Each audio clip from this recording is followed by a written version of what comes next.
ප්‍රේමවන්තයනි, යේසුස් ක්‍රිස්තුස් වහන්සේගේ නාමයෙන් මාගේ සුබ පැතුම්. මේ අලුත් මාසයේ කොහොමද?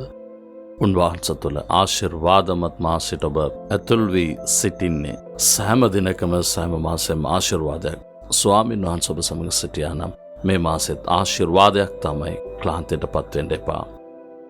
නමුත් අපි එකක් කරන්නට ඕනේ. කොමක්ද? විලාපගේ 3 වෙනි පරිච්ඡේදයේදී 25 වෙනි පදය. ස්වාමීන් වහන්සේ ගැන බලා සිටින්නන්ටත් උන්වහන්සේ සොයන ආත්මයටත් උන්වහන්සේ යහපත්ය. උන්වහන්සේව සොයන්ට ඕනේ. උන්වහන්සේ කෙරෙහි බලා සිටින්නට අවශ්‍යයි. ඊළඟ පදේ කියන උන්වහන්සේගේ ගැලවීම උදෙසා බලාපොරොත්තුෙන් සිටින්න ඕනේ කියලා. ඒක තමයි බලා සිටීම. මේක තමයි බොහෝ අයට තිබෙන ගැටලුව. ස්වාමීන් වහන්සේට යාඥා කරනවා. ඉක්මනින් උදේ යාඥා කරා නම් සවස් වෙනකොට ශනිකව හම්බෙන්න ඕනේ. ඉතින් මේ විදිහට තමයි අතිසිය.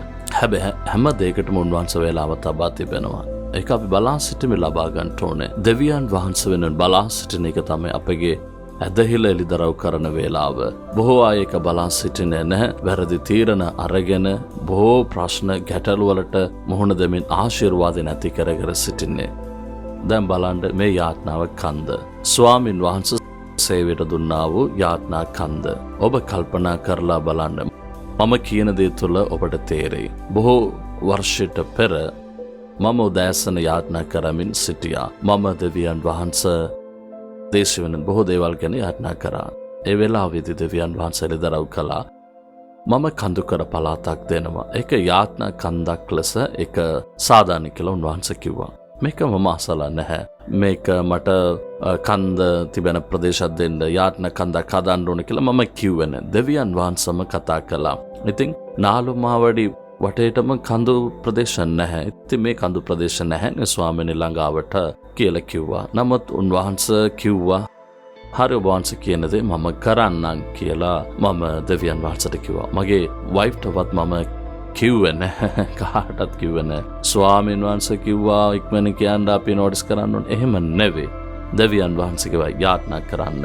නිතර මතක් වෙනකොට මම යාඥා කරනවා. ඔබ වහන්සේ කිව්වා ඔබ වහන්සේ කරනවා කියලා. කොහොම හරි අවුරුද්දක් විතර ගිහිල්ලා මගේ මිත්‍රයෙක් ආවා. එවිලා කිව්වා කුත්තාලම ළඟ ලොකු කඳුකර පළාතක් විකුණන්නට තිබෙනවා. ඉතින් මේක ස්වාමීන් වහන්සේගේ දරුවන් තමයි. ඒගොල්ලෝ සේවයට දුන්නා නම් හොඳයි කියලා සිතනවා. ඔබ ඒ කන්ද අරගෙන යාඥා කන්දක් ලෙස කරන්න කියලා ඔහු කියනවා. මේ වචනම තව සේවයක් මට මතක් කළා. මට දෙවියන් වහන්සේ අවුරුද්දකට පෙර කිව්වා දැන් මේක යාඥා කන්දක් ලෙස කරන්න කියලා කියනවා නේද? මේක ස්වාමීන් වහන්සේ කියපු එක මතකද කියලා ඇහුවා. ගිහිලා බලමු කියලා කිව්වා. අපි ඒ ස්ථානට ගියා. කොහොම හරි අක්කර 100ක් විතර තිබෙනවා. මේ කඳු ඔක්කොම ෆොරස්ට් ගවර්න්මන්ට් එකට අයිති ප්‍රදේශ. මේ පළාත විතර කියන්නේ කන්ද උඩ ඉගවයාගේ කන්ද වටේටම මැද තිබෙන කැලක්. ඒක පෞද්ගලික ඉඩමක්. හරිම පුදුමයි මේක දකින විට. ඉතින් සිත තුළ ලොකු සමාදානක ආත්මයෙන් මට තෘප්තියක් දැනුණා. මේක දෙවියන් වහන්සේ තෝරාගත් ස්ථානයේ මේක යාඥා කන්දක් ලෙස වෙනස් කරන්න පුළුවන් කියලා මට දැනුණා. කීයද කියලා අහද්දී ඒක බොහෝ ගණන් අධික මිල. ඉතින් මොකද අක්කර 100ක් නේ. අක්කර 100ක් නම් එහෙම තමයි තිබෙන්නේ.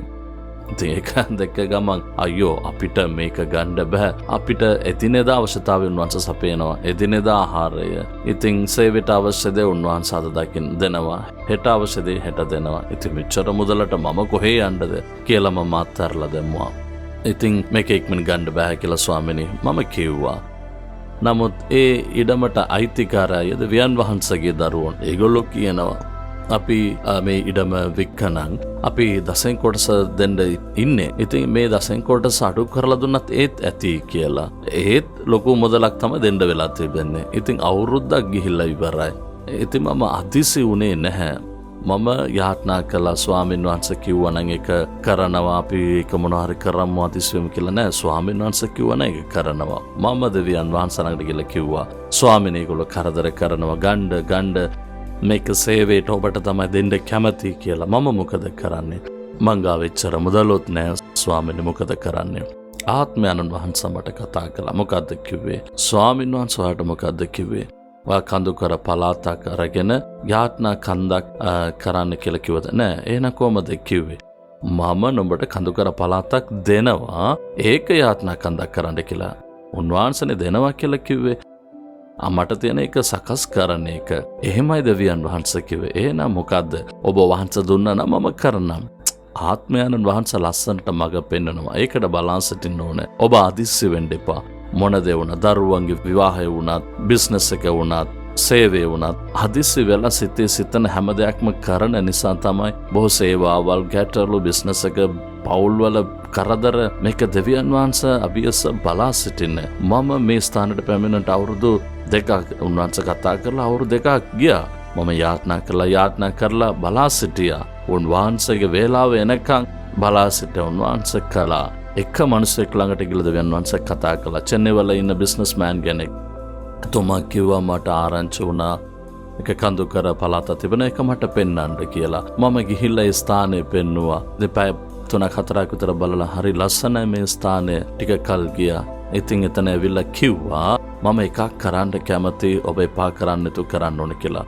මේ ස්ථානේ මම මුදල් දීලා ගන්නවා. මම ජේසුස් නිදාස් කරයි කියන සේවයට දෙන්න කියලා කිව්වා. එකම මනුෂ්‍යයා ඔබ අත්සන් විතරක් කරන්න මේ පේපර්ස් වැඩ ඔක්කොම මම කරන්න වියදම් ඔක්කොම මම බලාගෙන නොමිලේ අක්කර 100ක් දෙවියන් වහන්සේ මට දුන්නා. මේක හස්කම් නේද? මේවා අහලා තිබෙනවද ඔබ? අද අඩියක් ඉඩමට පරම්පරාව රණ්ඩු වෙනවා. මේක දෙවියන් වහන්සේගේ හස්කම්. ඒ නිසා අදිසි වුණේ නෑ. ස්වාමින් වහන්සේ එළිදරව් කරා. ස්වාමින් වහන්සේගේ වේලාව එනකන් මම බලා සිටියා.